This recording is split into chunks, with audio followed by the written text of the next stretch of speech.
کا پتا ایسے لگتا ہے کہ وہ درپتہ نام کی شے کوئی نہیں ہوتی، اور وہ جھاڑ جاتے ہیں اور خاردار جھاڑیاں سی نظر آتی ہیں اور اسے لگتا ہے روکھے روکھے اور سوکھے سوکھے سے درخت ہیں۔ ہاں ایک درخت ایسا ہے کہ جس کے پتے نہیں جھڑتے، اور قربان جائیں حضور نے اس درخت کی مانند مومن کو قرار دیا،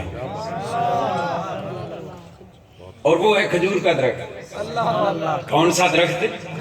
کھجور کا درخت۔ وہ درخت کی پتے اس کے نہیں جھڑتے،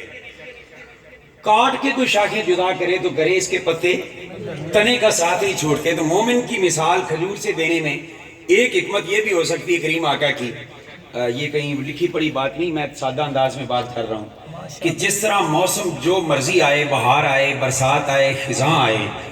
کھجور کے پتے تنے کا ساتھ نہیں چھوڑتے نا، اس طرح موسم جیسا بھی آ جائے مسلمان رسول کا ساتھ نہیں چھوڑتے، اپنے حبیب کا ساتھ مسلمان نہیں چھوڑتے۔ سبحان اللہ۔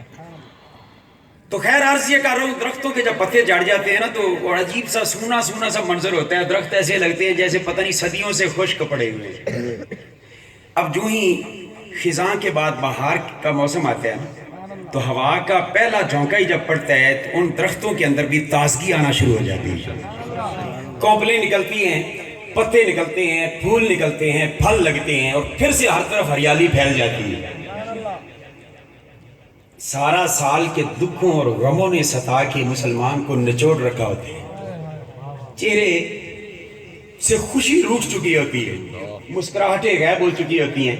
مگر اللہ پاک نے حضور کی آمد والے مقدس مہینے کو بہار بنا کے اس طرح بھیجا کہ سارے سال کے دکھی مرجھائے ہوئے چہروں پر جو ہی ربیع الاول شریف کا مہینہ آتا ہے نکھار آ جاتی ہے اور بہار آ جاتی ہے، اور ایک دوسرے کو مبارکبادیں دینے لگ جاتی ہیں کہ مومنوں خوشیاں مناؤ، کملی والا آ گیا۔